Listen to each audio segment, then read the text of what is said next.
Bienvenue. Et si la clé du succès en trading n'avait, en fait, rien à voir avec des stratégies secrètes ou des indicateurs magiques? Et si tout ce qu'on pense savoir était à revoir? Aujourd'hui, on va s'attaquer à un pilier fondamental, mais si souvent négligé, la taille de nos positions. Cette phrase, elle change tout, non? Si le succès ne vient pas de la stratégie parfaite, de la configuration idéale, alors d'où vient-il? C'est exactement ce qu'on va explorer ensemble. Alors, pour bien comprendre la véritable source du succès, il faut d'abord qu'on déconstruise quelques croyances bien ancrées, celles qu'on amène tous sans même s'en rendre compte quand on arrive devant les marchés. On se dit tout ça, c'est logique, plus je travaille, plus je m'investis, plus je devrais gagner. C'est comme ça que le monde fonctionne, non? Du coup, on applique cette même logique au trading, en pensant que pour gagner plus, il suffit de risquer plus.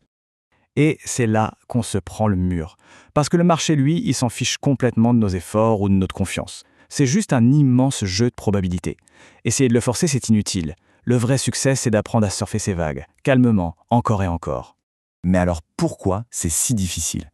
Qu'est-ce qui se passe là-haut dans notre cerveau pour que même avec la meilleure stratégie du monde, tout finisse par dérailler? Eh bien c'est là que la psychologie entre en jeu. Voilà le mécanisme au cœur de tout. Quand une position est trop grosse, le risque n'est plus un simple chiffre sur un écran. Notre cerveau reptilien, lui, il l'interprète comme un danger de mort, comme si un prédateur nous chassait.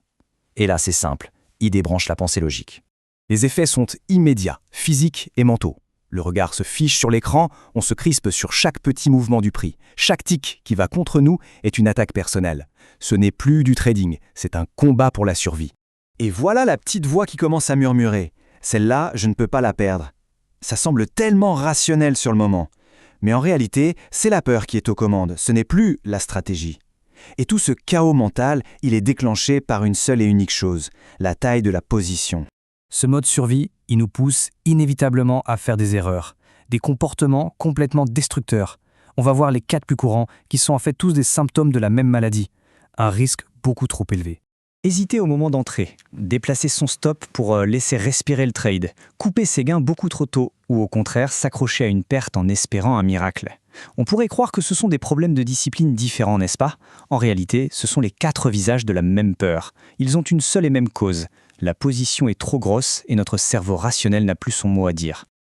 Ok, le diagnostic est posé. Alors c'est quoi le remède? Eh bien, il est d'une simplicité déconcertante, presque insultante pour notre ego, et pourtant il est incroyablement puissant. Il faut trader plus petit. Regardez ce tableau. C'est le jour et la nuit. D'un côté, la peur, le chaos, l'émotion. De l'autre, la clarté, le processus, la neutralité. Qu'est-ce qui sépare ces deux mondes? Une seule variable, c'est la taille de la position. C'est elle, et elle seule, qui détermine dans quel état mental on opère. Et les bénéfices sont juste énormes. On devient neutre, on peut enfin suivre son plan à la lettre sans se battre constamment contre soi-même. On donne à sa stratégie l'espace et le temps nécessaires pour que les probabilités fassent leur travail. C'est la seule et unique voie vers la régularité. La solution semble simple, presque trop simple. Alors pourquoi si peu de traders l'appliquent vraiment? Parce que malheureusement, entre savoir ce qu'il faut faire et le faire, il y a des murs psychologiques très très solides. Et le plus grand de ces murs, c'est notre ego. Pour une personne compétitive, trader petit, c'est un peu frustrant. On a l'impression d'être à la table des enfants, de ne pas vraiment jouer dans la cour des grands, de ne pas être pris au sérieux. Sauf que le marché, c'est l'endroit où l'ego vient pour mourir.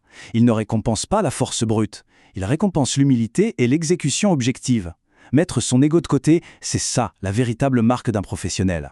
C'est ça le paradoxe ultime du trading. On prend une grosse position en pensant qu'on va mieux contrôler le résultat. Mais en réalité, on perd totalement le contrôle de nos propres actions.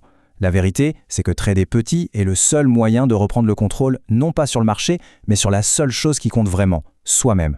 Il faut donc changer d'objectif. Le but n'est pas de faire le coup du siècle sur le prochain trade. Non, le but numéro 1, le seul et unique but, c'est de survivre. D'être encore là demain pour pouvoir trader. La survie, c'est la condition de base de la croissance à long terme. Sans elle, il n'y a rien. Tout ça, ça nous amène à la dernière étape et peut-être la plus importante. Il est temps de changer complètement notre définition d'un bon trade. Et la bonne nouvelle, c'est que cette nouvelle définition, elle, est à 100% sous notre contrôle. Le changement fondamental, il est là. Il faut arrêter de mesurer le succès au résultat, le gain ou la perte qu'on ne contrôle pas, et commencer à le mesurer au processus, l'exécution des règles, qu'on contrôle totalement. Un trade n'est plus jugé sur ce qu'il rapporte, mais sur la qualité de son exécution. Cette phrase, elle résume tout. La seule question à se poser après un trade, c'est Ai-je suivi mon plan? Si la réponse est oui, c'est une victoire, point, peu importe le résultat financier. Parce que sur le long terme, c'est ce comportement qui crée la rentabilité. Et voilà le but ultime. Entrer dans suffisamment petit pour que la peur ne soit plus dans l'équation, on atteint une forme de liberté. La liberté de voir le marché tel qu'il est et non pas déformé par nos émotions. La liberté d'exécuter son plan sans s'auto-saboter en permanence. Alors, on va se quitter sur cette question. Et si, dès aujourd'hui, le succès n'était plus défini par l'argent gagné, mais par la capacité à exécuter un processus calmement et avec discipline? Le véritable secret, il se cache peut-être juste là.